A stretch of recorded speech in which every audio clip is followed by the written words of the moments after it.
Hello, everyone. Welcome to PsiAN in our next installment in our Forum Live event series. We're so delighted to welcome our esteemed panelists and to welcome all of you, our audience and PsiAN membership.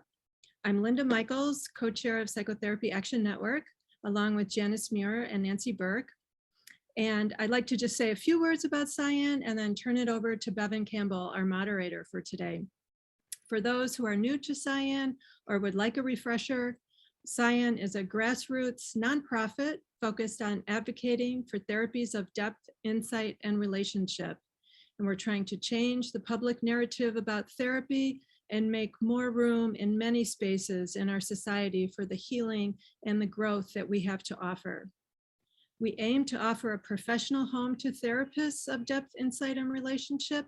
And we're open to all disciplines: psychology, counseling, psychiatry, social work, marriage and family, humanistic, and also all theoretical orientations. We're 4.5 years old, and we've grown very quickly to include almost 3,700 individual members and 80 organizational members. We have a powerhouse list of advisors and initiatives focused on insurance, policy, training, working with kids and families, and the general public.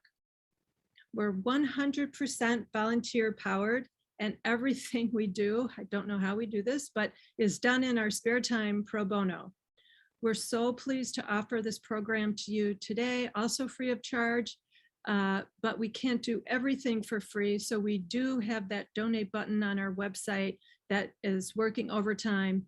If you're able to make a contribution, every dollar will go straight to advocating for depth therapies.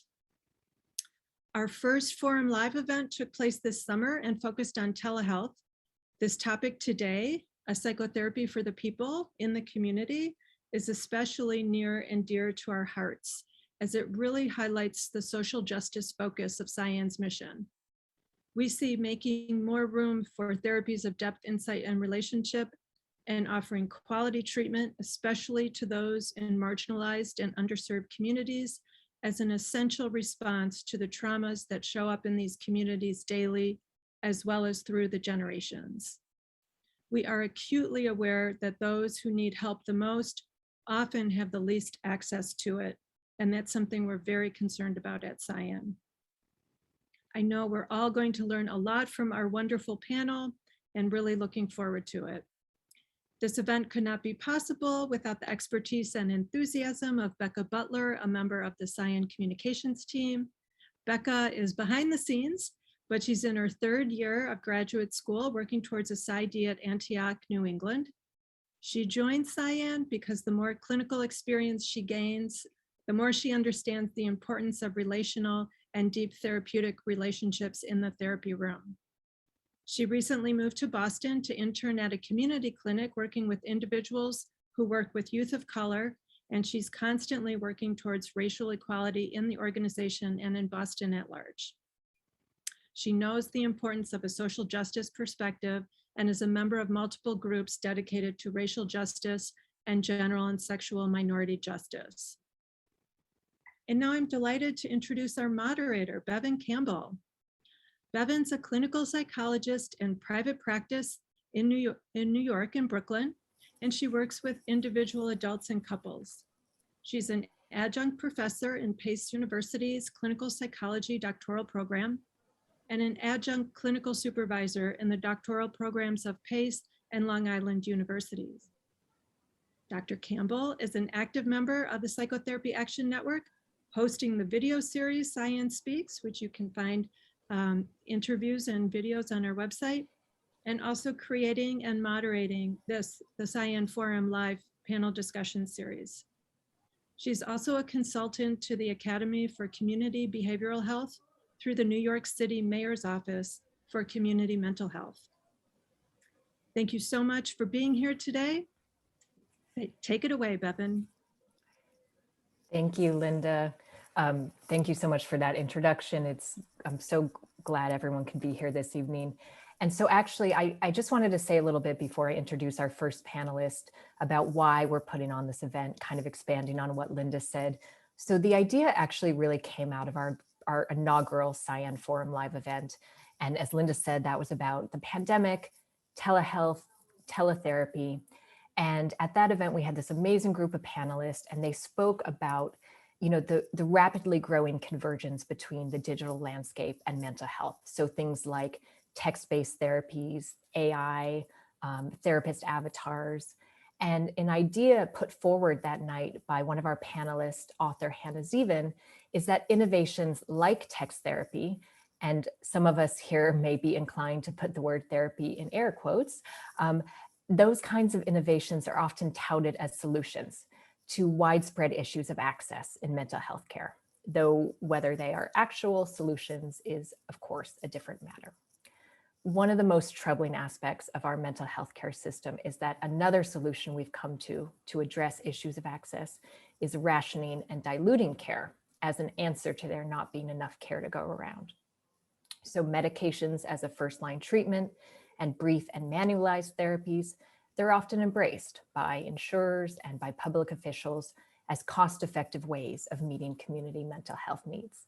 And to be clear, these can be reasonable and appropriate treatment options. But when they're considered to be the gold standard of community mental health, the implication is that the less resources a community has, the less likely it is that a member of that community will receive a treatment in which the trajectory is developed alongside an intimate knowledge the therapist gains of the person's inner and outer life, rather than dictated acontextually by a set of symptoms that the person endorses. What brings us together as members and supporters of PsiAN is a belief in the power of therapies that are open-ended, individualized, and in-depth, including psychoanalysis, humanistic, existential, experiential, and family systems therapy, to name a few. Debates about who these types of treatments are for have existed since the advent of psychoanalysis. Are they for the privileged, the wealthy, the educated, the white? Recently, I saw a prominent figure in the world of mental health tweet about how long-term therapy is mostly for the rich or for therapists themselves, with the exception of supportive therapy for severe or chronic problems.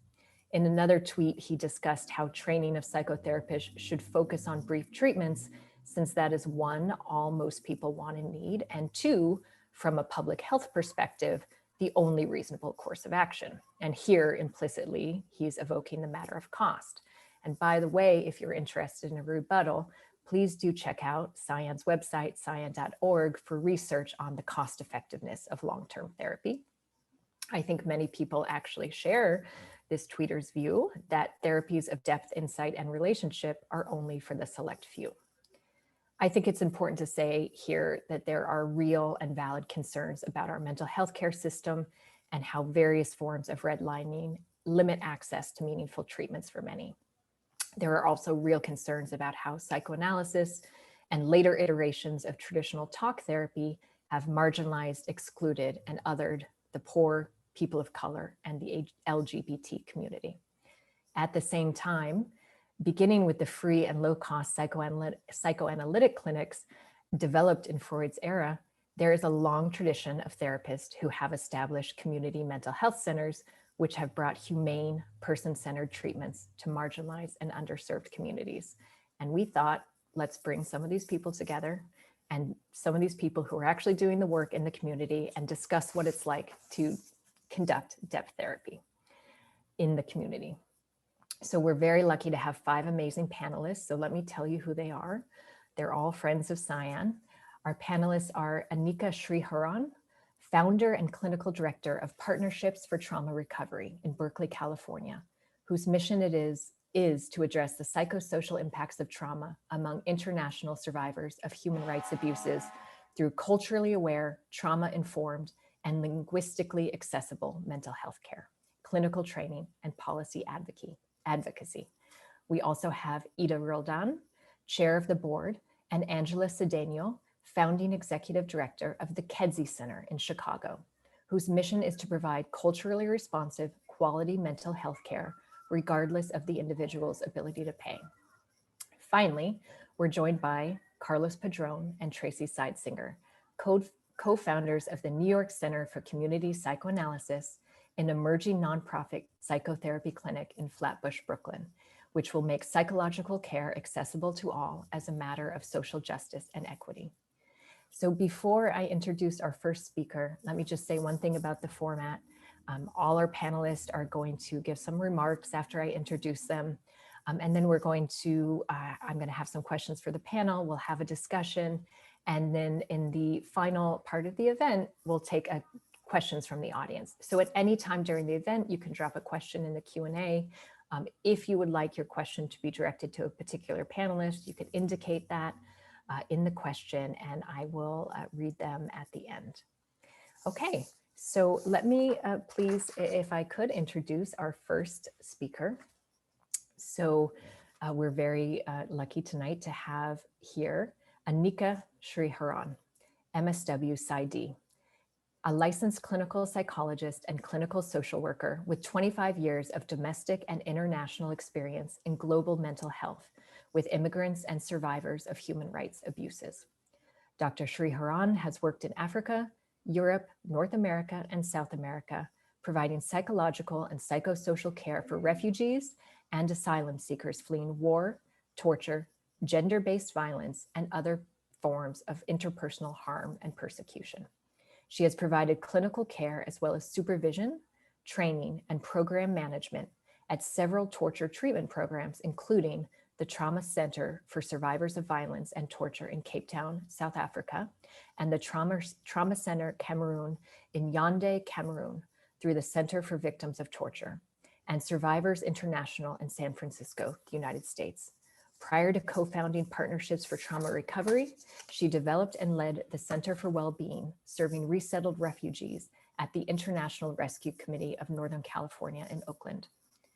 Dr. Sridharan holds a Doctor of Psychology from the Wright Institute in Berkeley, a Master of Science in Clinical Social Work from Columbia University, a BA in Religion and African American Studies from Princeton University, and a postgraduate certificate in Global Mental Health from the Harvard Program in Refugee Trauma. She is an immigrant native French speaker and speaks fluent Spanish and Portuguese. Thank you so much.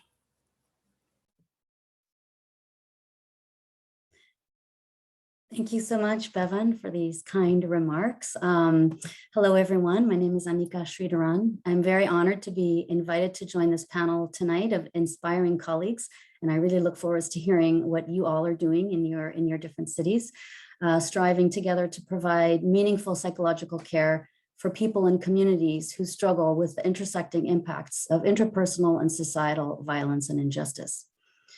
PTR is a nonprofit community mental health organization in Berkeley, California, which I collaborated in founding back in 2015. So we're a very young organization, just 6 years old. We provide psychological, psychosocial. When we say psychosocial, we mean case management and community-oriented interventions and psychiatric support for people who've been forcibly displaced from their countries of origin due to violence and persecution. We serve refugees and primarily asylum seekers, so those who don't yet have a legal status in the United States, but are seeking protection in this country from over 50 countries in the world. And thus our client population is extremely diverse in terms of their nationality, people's ethnicities and races, the languages people speak, the cultures they come from, their socioeconomic and educational backgrounds, their religions, and their sexual orientations. In the Bay Area of California, we have large communities of Central Americans, including indigenous Mayans from Guatemala. There's a very big Mayan community in Oakland. And in terms of people coming from African countries, we have a large community of Eritreans and Ethiopians resettled in this area. And both of these communities have fled political persecutions, histories of civil war, and racial and ethnic persecution. The majority of the clients we work with are survivors of torture.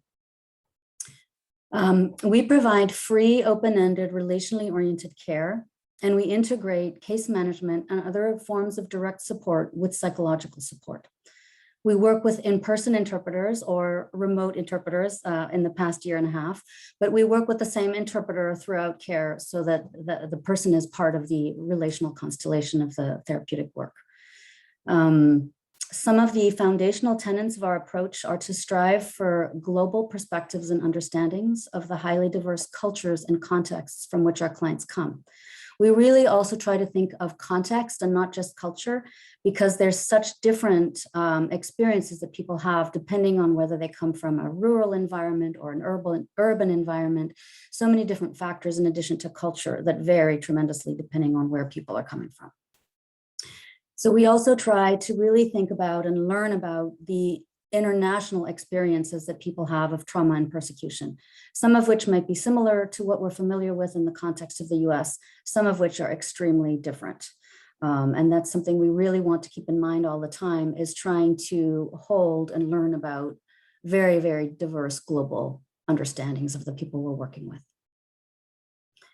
So we work with our clients' internal emotional experiences as well as their external and socio-political realities in conjunction. We don't separate those things out. We really think of people as, and we think of the healing process as related both to internal experiences and external experiences in the world. And we try to attend to their experiences of familial as well as social relationships in their home countries, as well as the context of exile and the relationships they have in the United States and the positions they have in the United States and how different their positions might be in their home country and when they arrive here. The experiences of forced displacement and the reasons that people were obliged to flee their country are very central to our work. And there's therefore a very strong political component to what we do, which attends to the human rights and social justice on an international level. And a very strong, important component of what we do is really bearing witness to these experiences, both from where people left from, why they had to leave, what happened to them on their journey, which might have been a very long one to get here, and then what is happening to them and what are their experiences here now that they've arrived somewhere and they're trying to find greater safety. So thank you, everyone. I look forward to hearing about everyone else's projects. Happy to join you today. Thank you so much, Annika. So I'd like to introduce our next panelist, Ida Roldán, PhD, LCSW, is former academic dean at the Institute for Clinical Social Work in Chicago. She is a graduate of the Institute for Clinical Social Work in Chicago and the National Training Program for Contemporary Psychoanalysis in New York. She is on faculty at the Institute for Clinical Social Work and a consultant for BUILD, a violence prevention organization in Chicago's Austin neighborhood. Dr. Roldán is chair of the board of the Kedzie Center, a community mental health agency in Chicago. She is active in professional and community organizations serving disenfranchised populations. Her areas of interest is on how societal and institutional racism, oppression, and discrimination intrapsychically affect racialized populations. Thank you so much for joining us tonight. Thank you, Bevin. And thank you, PsiAN, for inviting me. Sorry, I have a bit of a sore throat. For inviting me to be part of this panel tonight with my colleagues. I look forward to hearing all of you and having an exchange about our experiences and our projects. My comments tonight will focus on one of the prompts. We were given several prompts to kind of think about and focus on as a response, and this one is very dear to me. So again, how does a community mental health center committed to depth therapies provide culturally informed care that will meet the actual needs of the community in which it exists? So let me begin by saying that my response to this question is based on my experience working in community mental health for at least half of my 35 years of clinical experience here in Chicago. I began my career in the 1980s at an agency that was founded on and committed to offering psychoanalytic treatment to marginalized populations. We worked using a hybrid model of office-based and community-based treatment, and clinicians saw clients for as long as needed. 5 years later, I accepted a clinical and administrative position at a community mental health center serving newly arrived immigrants from Mexico and Central America. Both of these agencies were known for their commitment to psychoanalytic treatment and the professional development of their clinicians. I was fortunate to spend the first 15 years of my career at these institutions. However, what was a huge void in my training and that of other clinicians was how to provide culturally informed care that met the needs of the community we were serving. In the case of my second employment, it became clear to me within weeks of being hired that this community's population was rapidly changing. Eastern Europeans who had resided in this community for decades were moving out as the new Latinx immigrants moved in. The administration, clinicians, and staff were not aware of how anxious they were about the changes in the neighborhood in which many of them lived. Consequently, I believe unconsciously systemic racism created barriers for this new population to see us as a safe place to get help. Luckily, the administration was responsive to the concerns and suggestions made by the few clinicians of color about how to increase access to our services. Their attitude of offer the services and they will come shifted to an intentional effort to communicate with this new population in their language and hire more bilingual, bicultural staff, and look at how they could improve their systems to provide easier access to our services. The challenge remained with regards to training our clinicians, our clinical staff, to consider the social, political, environmental context within which their clients lived, including how immigration, racism, oppression, and discrimination interpsychically affected the person or the family in their consultation room. This was a huge shift from a classical psychoanalytic private practice model to doing community psychoanalytic treatment that considers how the trauma of immigration, poverty, racism, oppression is at the root of our clients' suffering.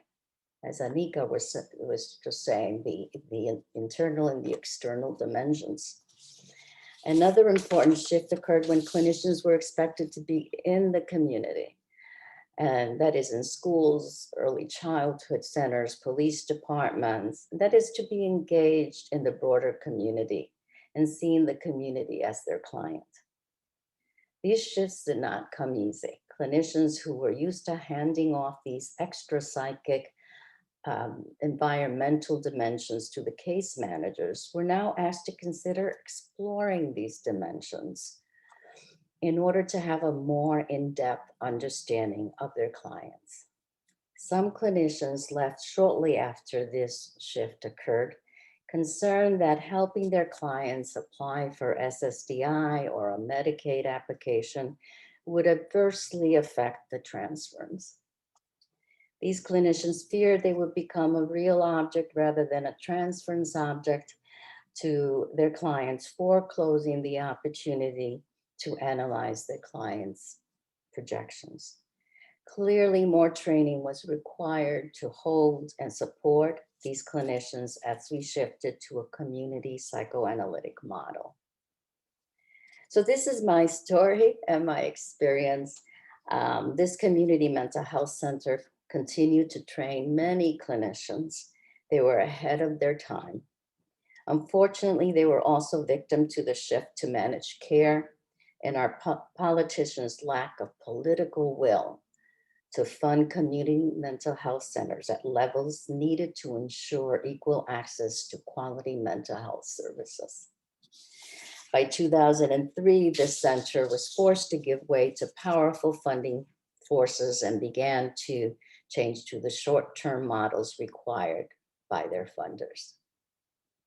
On a positive note, 11 years later, the Kedzie Center was established, and I'll let Angela Sedeño say more about the Kedzie Center. Thank you for having me. Thank you so much, Ida. I will now introduce Angela Sedeño. She's a licensed clinical psychologist who earned her doctorate at Loyola University Chicago with a specialty in child and family psychology. She's a native Chicagoan who's worked in community mental health since 1999. Prior to joining the Kedzie Center as its founding executive director, she served as Family Services Program Director at the Cook County Juvenile Detention Center. The Kedzie Center is the first of 4 community-funded mental health centers in Chicago, whose mission is to provide culturally responsive, quality mental health care, regardless of the individual's ability to pay.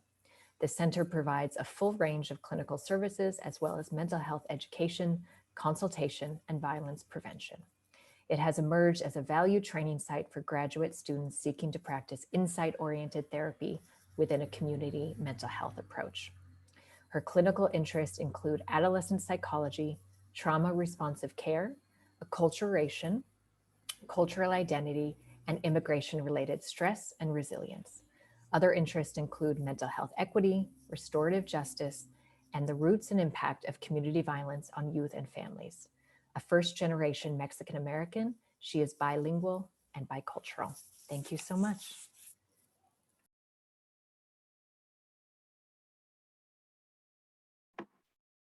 Thank you. Good evening, everyone. And thank you also for inviting me. I will be responding to the same question.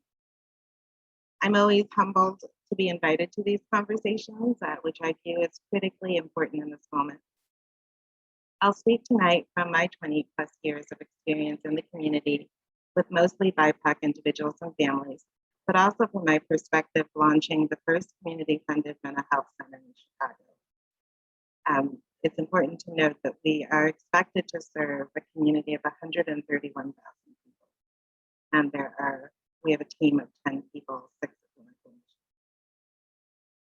For the past 7 years, we've grappled with what it means to invite a community to direct its own clinic, with how to reach the least likely to receive services, and how to employ what we know from various sources to yield that which is most helpful to as many people as possible, and how to make that sustainable. We don't have all the answers, but are pleased to share what we're learning as we develop. We have a way to go to become the integrated community psychodynamic center that we envision. We welcome your collaboration and thought and your support of this endeavor. Culturally informed care has required cultural humility on our part. Not only must we be receptive and curious, but we must be able to demonstrate our humility and appreciation in meaningful and sometimes explicit ways. As a clinician of color, I often receive requests for therapists of color who get it, who understand and will not require me to educate them, and won't inadvertently injure me. Based on the needs of the client, I'm able to refer them to someone who is deliberate and explicit about working with persons of color, their experiences, and the impact of oppression and the covert and overt expressions of systemic racism. One example that comes to mind is a Black colleague who called a clinic and asked if there were any therapists of color. She was told, "We don't assign cases that way." That was enough for her to determine that it wasn't the right setting for her. She needed to hear that they understood the importance of culturally and racially responsive therapy, and that they would do what they could to explore and meet her needs for a therapist. That initial inquiry should have led to a fuller conversation to determine what she meant and what she needed, but that was abruptly cut off by the response. Culturally informed care also requires that we understand the context of our clients, where they live, work, learn, and play. For the past 7 years, we have immersed ourselves in our boundaried community, from engaging in activities like peace walks to community meetings, hosting conversations at local schools, churches, and our center. I say immersed because we haven't just dipped our toes. We haven't stood at the periphery of visitors to their world. Rather, we have joined and interacted with their world so we can better understand it and them. We've listened carefully and deeply to their voices and bore witness to their experiences, such as the palpable fears of being evicted, gentrified, or shot by gunfire, and been deliberately present in our community's moments of need. When there has been grief, fear, anger, violence, and hunger, we've been there and we've responded. We have become part of the community and have real-time access to that context. We believe this allows us to have some skin in the game and allows us to be touched by their experience. We've also engaged in ongoing training, discussion, and consultation with community partners who also serve our community and other leaders of color to examine our own biases and privilege, to learn from one another and share our own experiences of migration, identity development, racism, and power. It is a continuous and intentional work in progress. We strive to ensure diversity on our team, on our board, and in our partnerships. Currently, 90% of our team is bilingual bicultural, though we fall short of meeting the demands for language in our highly diverse area. We're also deliberate in our selection of graduate students, prioritizing students with interest in community practice. We've had to be open to other modalities of healing, such as community groups, drop-in groups, psychoeducation workshops, community circles, and collaborative programs in healing through the arts. Even prior to COVID, we've been attuned and responsive to the concrete needs faced by our clients for food, housing, employment, immigration, healthcare, and education, and partner with other organizations to ensure that their basic needs are met so they can participate in their best quality of life. As you may know, we're a small team and we're fortunate to serve an area with a variety of social services. So we strive to keep our team focused on the clinical work. That said, even the case management and care coordination strive to be therapeutic in nature. Part of this work has been to understand the many systems with which our clients are involved: education, immigration, child welfare, and justice, to name a few. As you know, these systems are overrepresented by poor individuals and families of color who are often overwhelmed and less equipped to navigate this complexity. An understanding of these systems and how they impact the lives of our clients can yield meaningful support and improved outcomes for clients from marginalized groups. All of this is provided while emphasizing reliable relationships and the safety required for deeper exploration of issues and the development of insight. Our approach strives to reinforce that we are with our clients and our community. We see and hear them and are willing to lend our abilities to further understanding and healing. We have established a level of trust such that we're called upon when there is a community loss, when there are disappointed changes in immigration policy, increased gun violence on our streets, and when new refugees are coming to our area. We consider this to be a vote of confidence in our ability to support our community through change, hardship, and trauma. Importantly, we interpret this as having made mental health more accessible and relevant to the lives of our community. Thank you. I look forward to everyone's comments. Thank you so much. I would like to now introduce our next speaker. Carlos Padrón, MA, MPhil, is a licensed psychoanalyst with a background in philosophy and literary studies. He has been a faculty member at the Contemporary Freudian Society and the China American Psychoanalytic Alliance. He is currently a faculty member at IPTAR, where he is also the co-chair of its diversity committee. He teaches in the MSW program at the Silberman School of Social Work in CUNY. Carlos participated in the documentary Psychoanalysis in El Barrio, a film on working psychoanalytically with underprivileged Latinx patients in the US. Lately, he published an essay in the edited volume Psychoanalysis in the Barrios, Routledge 2019, entitled The Political Potentiality of the Psychoanalytic Process. He wrote an essay titled 8 Inconclusive Notes on the Whiteness of the Good White for the special edition of the Division Review number 22, dedicated to COVID-19 and racism, and was invited to publish the text Pandemic Diary, 19 Fragments, for a special issue of Psychoanalytic Psychology titled Notes from a Pandemic, a Year of COVID-19. Carlos has worked psychoanalytically in different settings and is currently a clinical associate of the New School Psychotherapy program, where he supervises PhD students in psychology. He is the co-founder with Dr. Tracy Sidesinger of the New York Center for Community Psychoanalysis. Thank you for joining us. Thank you, thank you, Bevin, for introducing me. And thank you, everybody, for being here. I know it's late for a Friday night, so I guess you're very interested in this, I suppose. I'll just start. I've written everything now in terms of notes and fragments. So to continue with that, I wrote here 8 notes on community psychoanalysis, or on healing a wound with no pain. And the reason I chose healing a wound that doesn't have pain is that today I saw a patient who I've been seeing for a while, who's from the Middle East and whose uncle died there in the country of origin. My patient is an immigrant, and he was talking about how he couldn't really mourn the loss of his uncle because he can't go back. He's an asylum seeker. So it puts him in a position of, not in the sense that it's like a Freudian thing, it's a resistance to mourning, like melancholia is, but that he can't mourn.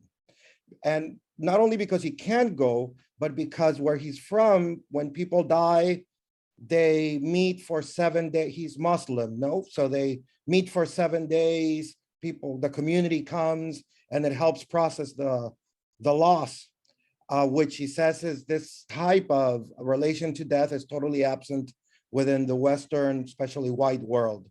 So, I mean, I think that speaks a lot about what, I know in some way, what I wanted to talk about today, and what we've been talking about, the importance of community within healing, and the importance of community and in defining our practice as therapists. So the first, I'll start with the first part, the first fragment. Mine are a little bit more theoretical, perhaps, or ideological, and less based on concrete situations, but I guess then Tracy will speak a little bit more about that, about the experience of the clinic, but these are very much well-founded ideas on practice as well. So number one, in the 17th century, the French philosopher René Descartes, who we all know, wrote the now famous words, "I think, therefore I am." We've all heard that in high school or at some point, right? I think, therefore I am. These words articulate the subject of European modernity and of the new science, like of Galileo, Newton, etc. A subject that derives its existence from its thinking activity, associated with the faculty of reason, which is taken to be universal. It is a subject that finds its foundation within itself, within its internal and private activity. That's the first part. The second, Argentinian Mexican philosopher Enrique Dussel says that the ego cogito, or the I think, therefore I am, as the foundation of the modern subject, is inseparable from what he calls the ego conquiro, which means the I conquer, the subject of colonial impulse and empire. So thinking of the subject as a thinking being is inseparable from thinking the subject as a subject that colonizes or that controls or conquers. It is only upon, because historically, is it only upon the discovery of the so-called Americas or the so-called discovery of the so-called Americas, that Europe constitutes itself as the place of the universal, the model of the human, of what's human, and the peak of the one history of civilization. It is in contrast with and control of non-white others and otherness that the white Eurocentric subject anoints itself as the subject of history and of the universal. Number three, American psychoanalysis has had, with few honorable exceptions that confirm the rule, both this private model of subjectivity, which is the private model of the I think or the I conquer, a private model of subjectivity and of its own form of practice and institution. The two are intimately intertwined.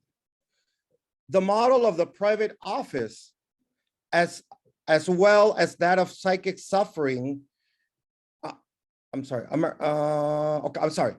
I'll repeat this. American psychoanalysis as a model of the mind. Okay, the two are intimately intertwined. The model of the private office, as well as that of psychic suffering, have as its source mostly on intrapsychic conflict go hand in hand. American psychoanalysis has a model of the mind as a private office. That's what I think. This physical private office creates the illusion that psychoanalysis is only a mirror of the world and not also a part of the world, of its historical, cultural, economical, and sociopolitical reality. The deepest into history that American psychoanalysis goes is in the vertical direction of the history of the individual, the family, or the nuclear family more specifically, which is heterosexual family, right? Mom, dad, and siblings. So take, for example, the case of transference, right? A concept so dear to psychoanalysis. So transference is thought of as only an actualization of the individual's past personal history, and not as also as an enactment of collective histories. The source of psychic suffering is therefore assigned solely to the individual experience, leaving outside the frame of psychoanalysis any understanding of and listening to its sociopolitical and historical and economical causes and determinants. That's quite a weight and blame to put on our patients, especially those who have been oppressed and marginalized by our social and political order. In this sense, American psychoanalysis reinforces a certain sense of unrootedness of those who suffer, besides having no way to think about, hence ways to clinically intervene upon, non-repressed or non-defended, non-pathological forms of suffering that have as its source the socioeconomic and the historical. So, number 4, there are implicit and at times explicit assumptions about the level of psychological sophistication of the poor and working class. Here, I'm talking about the US.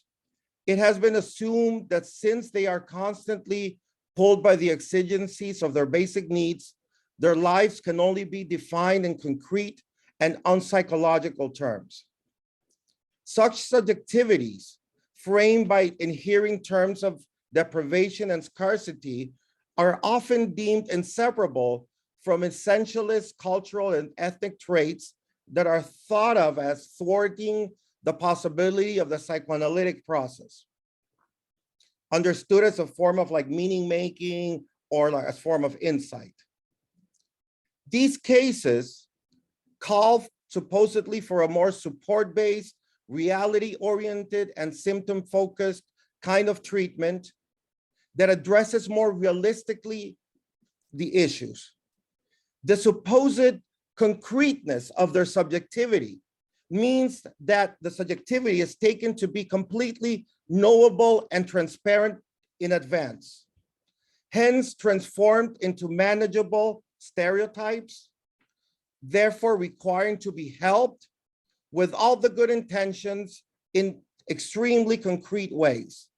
For example, I'm talking here about, the kind of therapy that we find in agency and clinics and hospitals, telling people what to do and how to lead their lives, pushing people to merely over medicalization, over hospitalization, calling 911 constantly, or assuming that what the poor and working class need are just coping techniques, which for me amount to cruelly teaching people how to merely cope with their misery and oppression.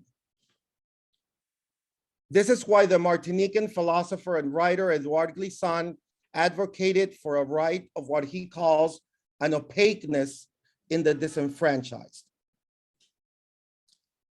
So in this way, the Euro-American class-based conceptions of clinical practice effectively erase poor and working class subjectivities. They function as what Foucault called an apparatus that it's constituted by a set of hegemonic ideologies about mental health and subjectivity, working in tandem with specific practices that are at once legal, political, and clinical, and that administrate mechanisms which exercise power and violence over the bodies and the minds of the poor and working class. The American mental health system is an apparatus where these people are pathologized, victimized, or made concrete through assumptions which suppress any notion of agency. Within the American mental health system, poor and working class people are pathologized as powerless, dependent, infantile, or underdeveloped individuals capable of little self-reflection or self-determination. Though this is true of all working class and poor people in the US, considered inferior due to their being socioeconomically disadvantaged, in the case of BIPOC and people and other minorities, the discrimination is intersected with ethnic and racial and sexual prejudices that are thought of as inseparable from class conditions. So I want to claim that this contemporary situation reproduces that of the constitution of the colonial subject I described at the beginning of these notes. The I think that is an I conquer. It is also its historical higher. It's post-colonial, which means that colonialism is a past still active in the present. Close to finishing. Number 6, community psychoanalysis confronts this idea of the I think, therefore I am, with the I was loved, therefore I am. The subject of psychoanalysis, of our community psychoanalysis, is preceded by eros and community, which in Freud go hand in hand. So eros is a force that binds together. It's a force of togetherness, or togetherness as a force.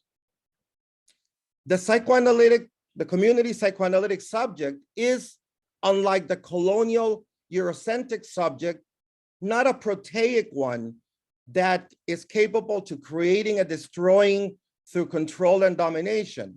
It is rather a mournful being constituted by something that antecedes it, that comes before it, names it, constituting it through the loss and lack implied in having been loved. The subject discovers within this context who they are by making themselves a question for the other as an oracle that then makes me a question for myself, and other that interrogates me and my being. So community psychoanalysis is a change of paradigm. It takes American psychoanalysis and its notion of subjectivity as a private subjectivity outside the realm of the private and moves towards a place of encounter with what lies beyond, outside, but also before, with what is multiple and multiply rooted, with the ungraspable realm of the common that nourishes and constitutes the soul. In contrast to the colonizing subject that narcissistically believes that everything that is other, that everything that it is not, has no history or name or independent existence from it, community psychoanalysis begins with what Freud calls a process of naming from without, which he says is proper to totemic cultures that incorporate what is radically other as part of its very essence. So I'll end here. All of this involves the radical vulnerability of letting the others of community define who you are as a psychoanalyst. Define what psychoanalysis is or can be, to the point of perhaps becoming unrecognizable to yourself and what you thought psychoanalysis was supposed to be, and therefore perhaps being able to heal the wounds that have no pain. Thank you very much. Thank you so much, Carlos. Before I introduce our final panelist, I just want to say I noticed some people are starting to generate some questions, so please do put them in the Q&A and we'll return to them. Okay, now our final panelist is Tracy Sidesinger, Psyd, a psychoanalytic psychologist currently practicing virtually from Brooklyn and upstate New York. Her writing and practice focus on gender and sexuality, maternal mental health, spirituality, and the arts. She is co-founder of the New York Center for Community Psychoanalysis, an emerging nonprofit psychotherapy clinic in Flatbush, Brooklyn, which will make psychological care accessible to all as a matter of social justice and equity. She also serves on the board of directors for the Museum of Motherhood as artist residency coordinator. Her writing can be found in Studies in Gender and Sexuality, Journal of Mother Studies, Public Seminar, and Routledge. She's currently working on a collection of essays bridging psychoanalytic insight, interviews, and memoir to bear on the topic of feminine knowing. Thank you, Tracy.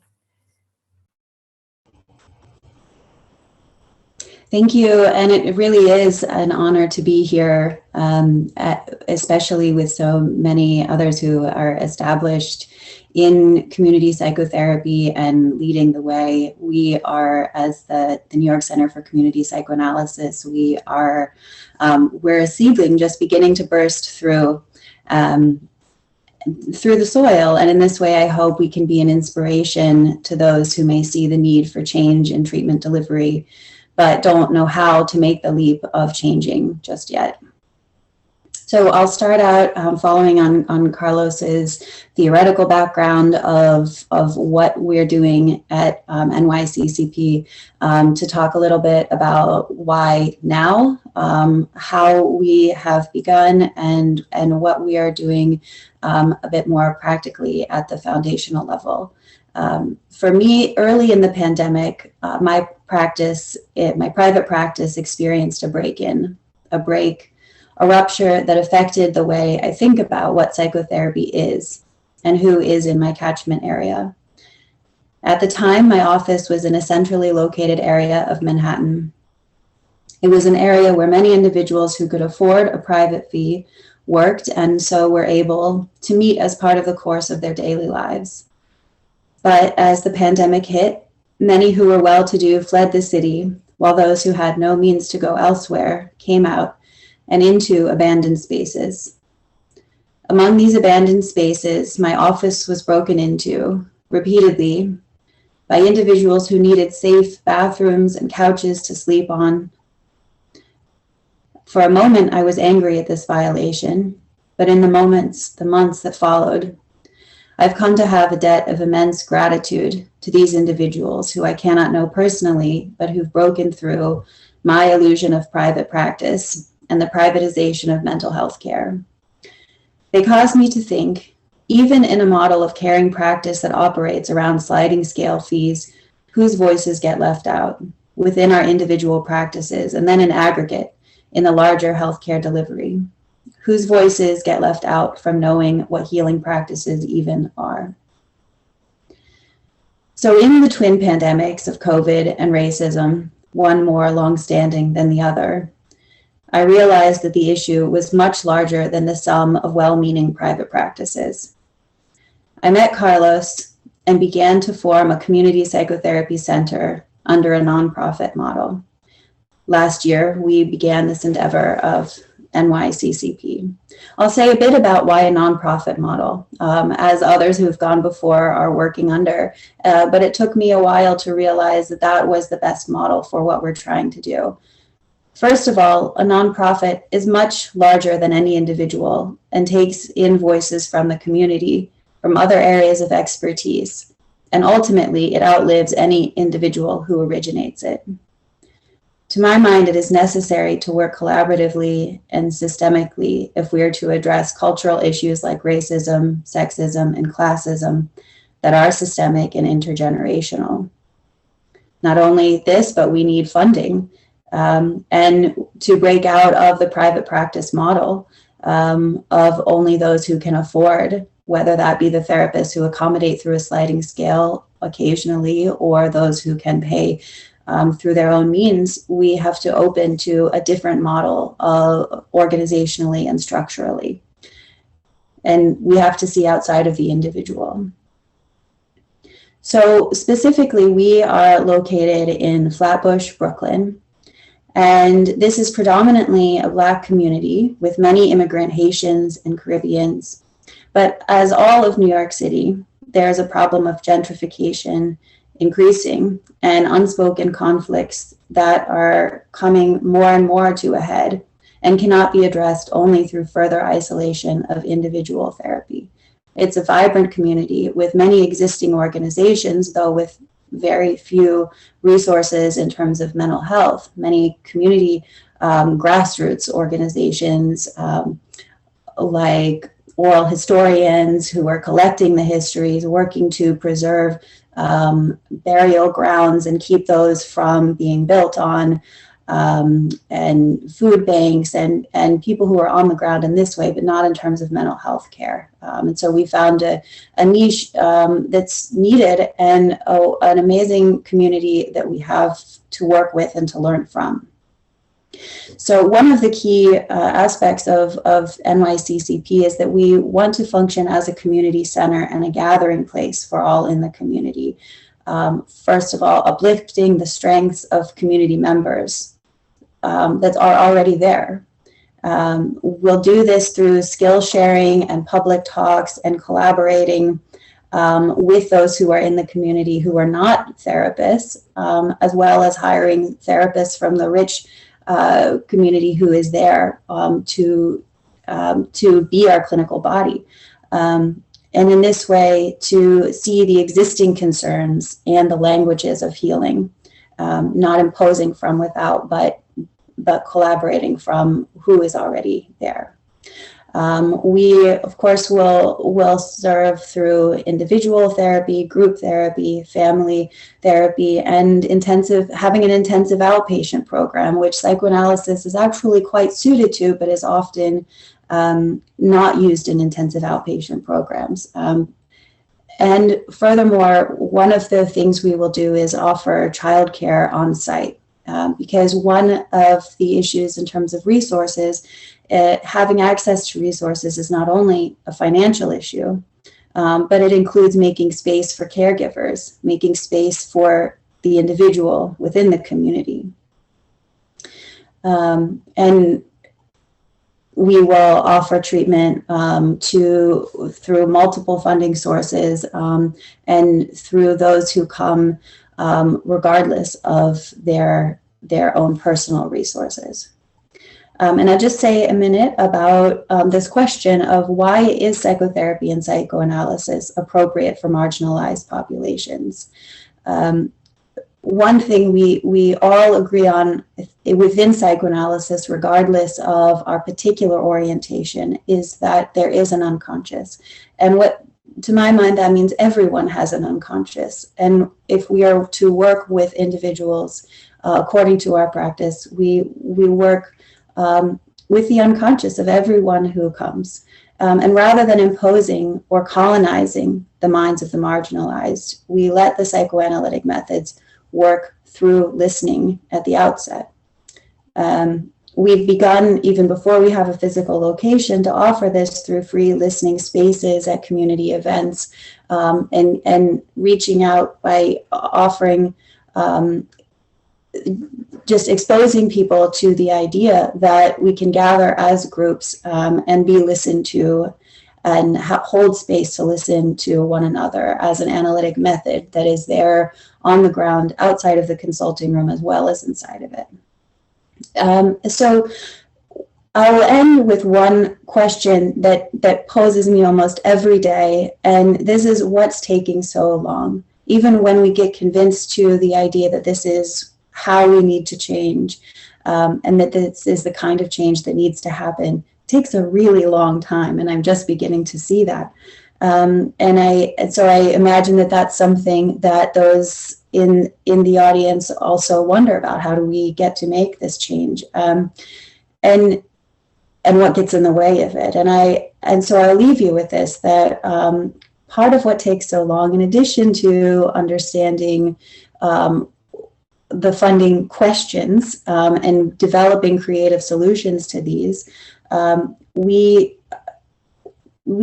don't create trust overnight, trust within a community, trust with our colleagues, and really trust with ourselves, because this work means facing our own shadows and internalized classism and racism. And we have to develop trust, which, as we know in therapies of insight and depth, that this is a very long process. And if we're not working from the outside through imposition, but from the inside, this is a very long process. And I'll leave you with this, that it's going to take much time, much inner work and collaboration, but it is happening, and you can make it happen as well, if we're going to address the intergenerational and community issues around us. Thank you. Thank you so much, Tracy, and thank you, everyone. I was just so blown away how, you know, what was spoken about tonight covered, you know, from like the nitty-gritty of the details of how this work is done and what it looks like in the centers that you work in, and also how you think about this, how you think about working in the community, and you know, sort of the philosophic way that that's held and considered. So I think I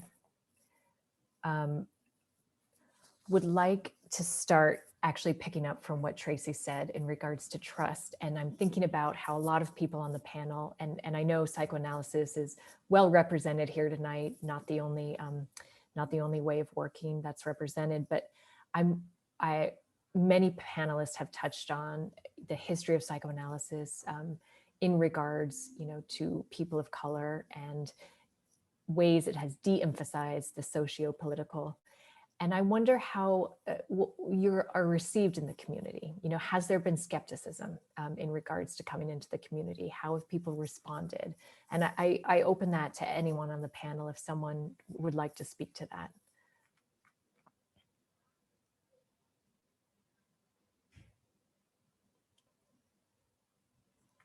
I know that Ida and Angela, you have been at this for a while, and the Kedzie Center has been operating. And so I wonder if how you've been received by the community has also changed over time, you know, from when you first started and to now that you've been established in the community.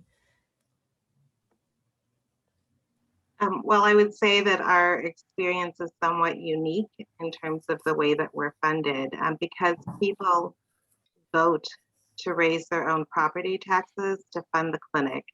The community education is already built in before we actually open. Because they have a voice in choosing the provider, they have a voice in oversight, and we invite them to give feedback about location and name. They become a part of the process, and there's a sense of ownership that I think is really unique and really necessary. So we are about to open our second clinic by the end of this year, and we'll have new information about how well we're received there. But so far, it's following suit with our first center. Yeah, that makes sense. I had another question. I actually wanted to direct to Annika, because you know, one thing you touched on was how your center is working with such a diverse group of individuals, and I'm wondering, you know, other people have touched on having staff, having therapists who are represent the people who look like the people they're going to be serving. And I'm wondering, how important has that been for you and your center? Having, you know, are people asking for therapists of the same cultural or ethnic or racial background?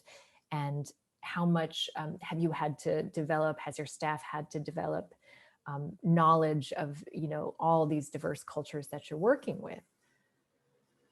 Thank you, Bevin. It's such an important question. And it's also so unique for us because, as you say, we don't work with a community. We work with so many communities, some of which are not really communities, because if there's only a few asylum seekers from certain countries, for example, they don't really have a community, so they're very isolated really often. But in terms of what you're saying, is it important for us to have staff who also represent and understand and know some of the communities we work with? Absolutely. It's been a real priority since the beginning in forming our team, both our direct providers and also our team members who do program work and administrative work. And we've been fortunate to find a really diverse team of with a lot of immigrants. So I would say, I think one of the priorities for us really is to have people working with us who know something about what it's like to live in different places and what that takes and what that feels like. Even if it was not forcible displacement due to violence, just having lived elsewhere and having had to adapt really helps you understand how different every place is, and also how different each of us feels and is seen depending on where we are, right? Our identity is not fixed. Our identity very much relates to the environment we're in. And so who we are in one country or even one part of a country is quite different to who we are in another country, and how the people in that new place will see us and how they will perceive us. So having staff who have an experience of multiple perspectives, an experience of having to shift your way of thinking and seeing and being seen, I think is really helpful. So, you know, we haven't really focused on trying to recruit people with particular identities or nationalities, but really have a lot of diversity, which is wonderful and also very complex, because then just as a staff and as a team, it makes things very complex. And we try very much to listen to different voices, different knowledge, different expertise from our team to help inform how we can approach work with the communities. We have a lot of Spanish-speaking clients, obviously, and so having staff members who speak Spanish for language access and who speak other languages is extremely helpful. But we also have a special program for serving immigrants from African countries. We have an African communities program, which does a lot of community outreach. And so it was very important for us to have staff representing different regions of the African continent, because there's such differences depending. I mean, it's such a humongous continent, so diverse, representing some of the communities that live in the Bay Area, but also different regions of the continent. So I would say, you know, really for us, what's helpful is the multiplicity. And many of our staff are not just bilingual, bicultural, they're multilingual and multicultural. And that really helps us, because when we can't possibly know 50 different countries, but the more we know what we don't know, and the more we know that things are different from different perspectives, the more we can easily learn, and also know that our views are always going to be biased, no matter where we're coming from. And nobody sort of has a privileged view. Someone can be from another country and be as unfamiliar with differences than someone can be from here, right? So just because you're from another country doesn't mean you suddenly can serve everyone from other countries. So really being very relative and thinking about multiplicity is what helps us, I think, in trying to create a team that's going to be able to understand some of the things our clients are going through and learn about what we don't know. Right. Well, I think you're really touching on something that everyone spoke to tonight, which is the way that we cannot ignore the context, like the context of a person's life, the culture, the extent to which perhaps in the history of therapies of depth, insight, and relationship, we have ignored the context and the culture. And one thing I wanted to ask, so we took the title for tonight's event, of course, from Freud's keynote at the 1918 Budapest Congress, Lines of Advance in Psychoanalysis. And here he discusses modifying psychoanalysis so it can be applied more widely. And, you know, this panel tonight really got me thinking about this issue of modification, because I'm thinking about how Ida talked about in her work, you know, changes that need to be made, how we work with clients, what we're willing to do with them, where we meet them, how we meet them, how we bring the community into our work.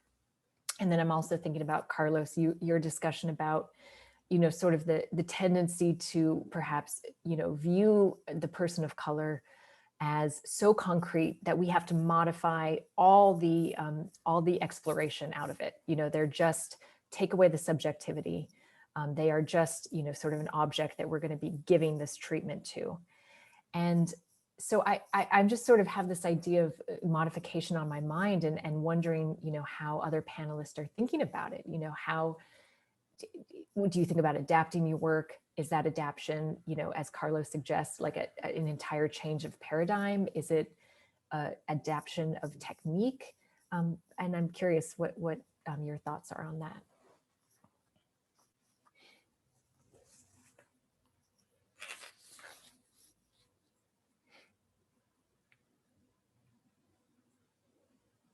Well, I don't know. I mean, I don't think it's a matter of like an adaptation or like, it's more like expanding the idea of what it means for psychoanalysis to be, or the praxis of psychoanalysis to be. So it's like expanding, like, you know, Tracy and I have we direct a clinical group about that. It's a lot we talk a lot about the frame, and it's not, you know, altering the frame, it's expanding the frame, right? Just when you know, people used to talk about the widening scope of psychoanalysis to be able to include treatment of borderline people with, you know, or psychotic people who were not considered analyzable before, right? It's an expansion of what psychoanalysis means. And I think that's the same idea of once you're like really working in the midst of you know, in the midst of how people really are and not how you think they might be, right? Or not solely only centered on your theories in the abstract, but how people actually function with all this. And I like this idea that Annika was talking of, with all the multiplicity, not diversity. I hate the word diversity. I think multiplicity is a better word. With all the multiplicity, we have to adapt, we expand the clinic to the reality of what we're working with. And I think that's what happened with originally Freud's free clinics, as Danto describes. The origins of psychoanalysis as psychoanalytic praxis are very anarchic. And even Freud, when he talks about, you know, about the technique, he doesn't talk about rules. He talks about suggestions that then became like rules, as if these were like, you know, I remember just a simple case, right? Like during the pandemic, there was all this discussion about whether or not we could do analysis virtually. And I'm part of an institute called IPTAR, and there was like a very well-known analyst called Shelley Bach, who I really love. He died recently. 90-year-old man, right? Everybody's discussing about whether this is analysis, not analysis. He says, like, whether you do it on a couch or in an office, that's not important. That's all contingent. I mean, that was like an invention, a historical invention. What you need is a place where two people talk, doesn't matter where, right? So it's like many things that we take to be rules and that can make us very limit our idea of what we can do, which were never rules to begin with. You see? So I just want to stress that psychoanalysis in its origins was very anarchic. I want to make sure that I leave time for Q&A because we have several questions. And actually, one of the first questions someone asked is, how do I donate to these organizations? So we're going to post this video on PsiAN's website in the PsiAN forum live section. And in the show notes, I'll put a link to all the websites for the organizations. So anyone who's interested in finding out more can get more information and hopefully more information about how to donate. So one question we got from Al Galvez. So a couple people mentioned running community groups. And he asked, when you meet with community groups, what do you do? What happens? And so I think, Angela, you mentioned that. Would anyone else like to speak to that?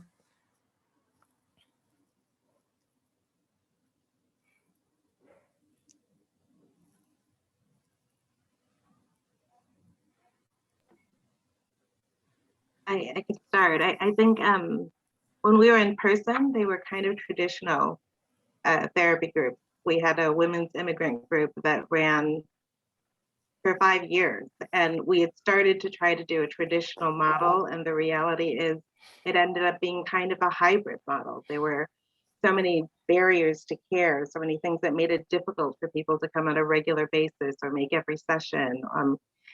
They had childcare issues, they had employment issues. So one, I think we did sort of modified psychotherapy groups where we had to be a little bit flexible and a little bit tolerant and a little bit understanding in terms of what it meant when people could not consistently attend a group or had to leave a group and then ask to come back. So that was one of the ways, and it ran pretty traditionally.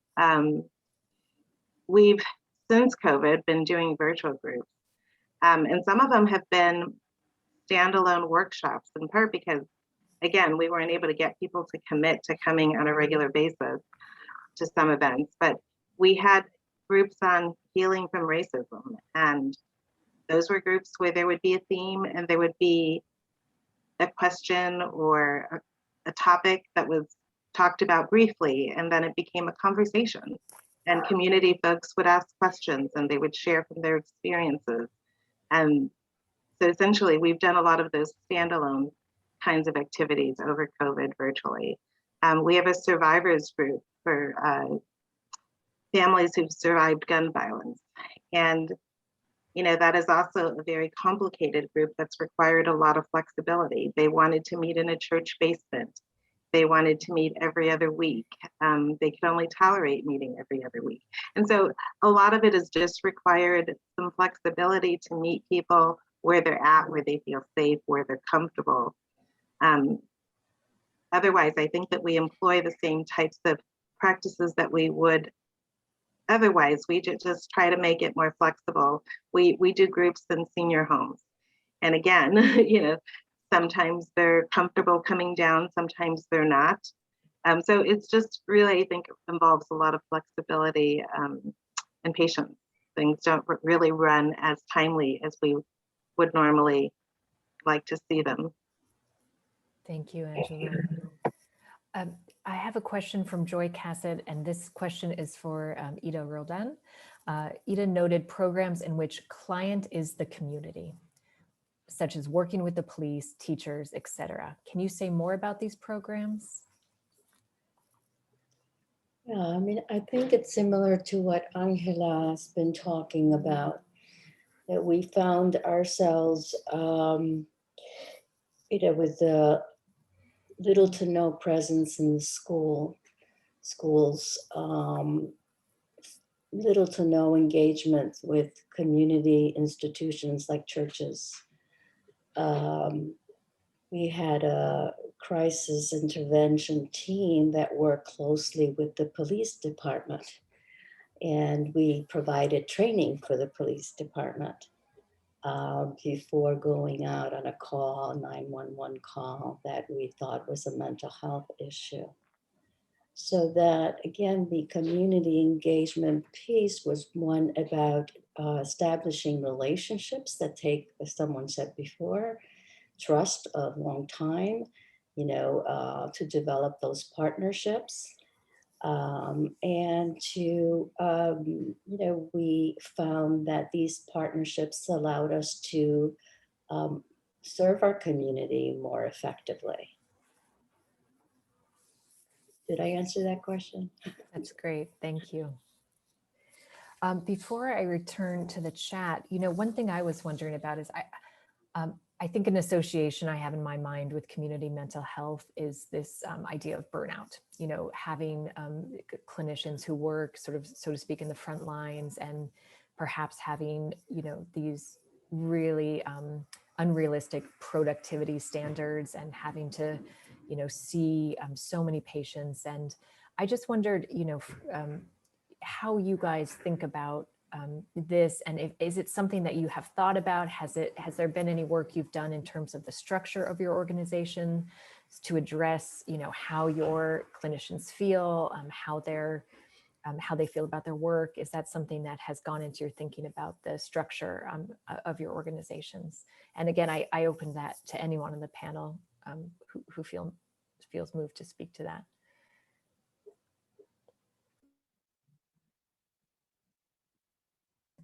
Perhaps I could say something about that, because the work that we do is so extreme in terms of, it's very difficult for us to have clients who are not severely traumatized, and with the kinds of experiences that are so overwhelming that every provider who meets with clients really has to deal with very overwhelming human experiences. And sort of a shocking realization of humanity's capacity for cruelty. And that's what we live with every day. So secondary trauma and burnout are really, really high.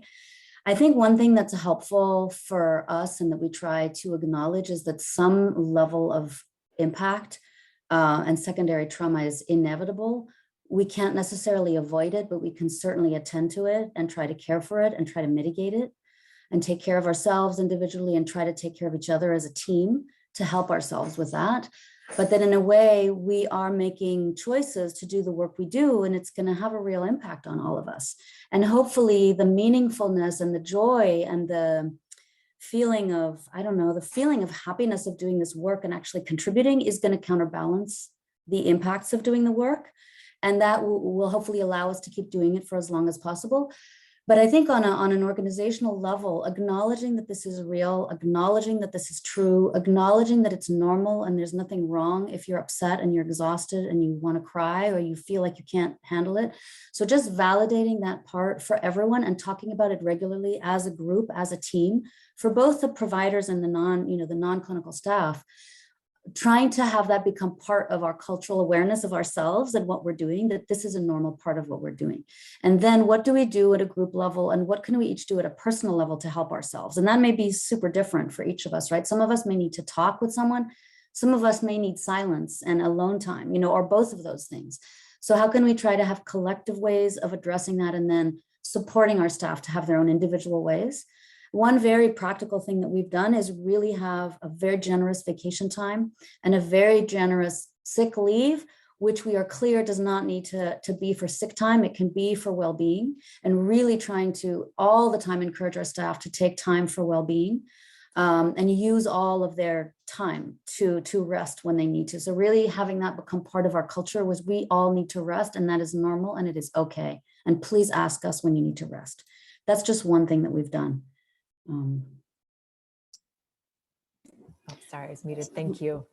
I actually wanted to ask Tracy a question because when you were talking, I felt like you were really kind of offering, some both guidance and hope to people who might be thinking, oh, could I do this? Could I create something like this in my community? And I wondered if you could speak to, and maybe Carlos as well, because I know you guys are in the phase, very close to the development of this. So it's probably, very near to you, but I'm wondering if you could share, what has surprised you the most in this process, or what is the thing you've learned that you really feel like, okay, this is so important to know if you're going to be doing this work or trying to build a center for community psychoanalysis, and here's something I've learned along the way. Yeah, that's an interesting question. I think my first response to that is again maybe more of a pragmatic one, which is how long it takes and how many skills it takes that are, not within this sort of narrow confines of a consulting room doing therapy and calling it at the end of the day, but really being able to expand the skill set administratively and knowing different people in just getting to walk the streets of the community every day and talk to people. I wouldn't talk to politicians, advertisers, people who have so much to see about what's needed that I would never see otherwise. And I think the other thing I would say is, it also addresses this piece of resistance, or if there is any pushback, is that so much of what we're doing at this stage is really outreach, and listening is a huge part of that outreach, and just how much people like being listened to. I mean, I know this, and then I'm also surprised by it all the time. And when there's an opportunity that I give an opportunity for people to be listened to, if that's someone who decides to talk to me while I'm on the street, or if that's somebody who is, doing a grassroots work, who may think therapy isn't part of Haitian culture, so it's not something that's needed here. That when we start talking, And when I start listening, that what psychotherapy is really not actually that foreign, and is something that people are, most of the time really interested in. That's what I'll say. Thank you. There's actually a couple questions for Carlos in the chat. So I'm feeling the pressure to pick one. So why don't I do, Sherry Katz asks, to Carlos, to what degree do you find our capitalistic healthcare is responsible for how lower, I think that's meant to be less income people, lower income people are treated by US mental health care? Would you know if EU countries' mental health care systems consider people more humanely regardless of their income? Well, I think it's absolutely responsible. I mean, without a doubt. I mean, in the sense of mental health, first, is this idea that I tried to put forward of something private, not only in the sense that it's not, accessible to everybody, but that the model to think about subjectivity and practice is one of the private productivity, speed, results, treatment plans, outcomes, which for me is contrary to well, not only what psychoanalysis is at its from its origins, but to any form of communal or a form of understanding human relationships. So, and the ones, I mean, everybody pays the price for that, but specifically the people who are more, have more economic, social disadvantages, they especially, pay the price, because they're the ones who have only access to these forms of therapy that are solely form. I mean, that's my point with the manualized forms of treatment. It's not that they can't have specific functions in specific circumstances, but that taken as a whole, or as the main form of therapy, I think reproduces at the level this is the problem, right? We all know that the path to hell is filled with good intentions. People do, with all the good intentions, try to help other people, disenfranchised people, with manualistic forms of treatment, which ultimately end up repeating the same kind of oppressions that these populations have been subject to under conditions of capitalism. It's the exact same thing. So, the idea of letting somebody speak freely is a radical idea still, especially within capitalism and American capitalism. To answer the question, this is the same, they have the same problem, for example, in the United Kingdom, where the types of treatments that are funded for public clinics are manualized. So the exact same problem. That there is this idea that that things can be, well, I'm repeating myself, that things can be, controlled or can be reduced to the idea that there's the elimination of subjectivity in people, and especially in people who have never have been given the space to freely speak. There was a point, this freely speak their minds, right? There's just a brief point, right? It's an interesting connection between psychoanalysis and Marxism, which is the idea of free association, right? In psychoanalysis, there's free association through speech. And in Marxism, the idea of freely associating, right? Like when let's say Tracy and I meet and to create a clinic, we're not doing it, we're freely creating this clinic or this space and including people, freely choosing to do it with no ulterior or ultimate productive or result or motive, right? And that's something that it's the nature of I think communal living. It's the idea of associating freely with others through this force that psychoanalysis calls eros.